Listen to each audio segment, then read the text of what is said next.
Ideal kelin qanaqa bo'ladi bilasizmi? Ertalab uyg'onadi, lekin o'zi uchun emas, hamma uchun yashaydi, o'zi esa oxirida qoladi. Kayfiyati bo'lmasa ham kuladi, ko'ngli og'risa ham bildirmaydi, yig'lagisi kelsa oshxonaga kirib yig'laydi.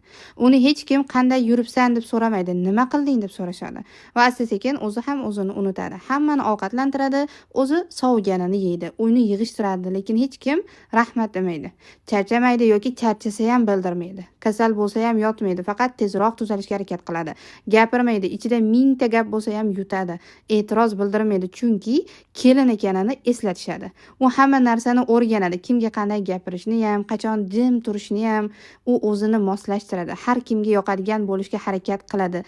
Lekin bir kuni oynaga qarab o'zini tanimay qoladi. Mana shu ideal kelin deyiladi yoki yo'qolgan odam. Va oxirida uni baribir qadrlashmaydi. Ideal bo'lish shart emas, tirik bo'lishni o'zi yetadi. Siz hali ham ideal kelin qidiryapsizmi yoki o'g'lingizga umr yo'ldosh?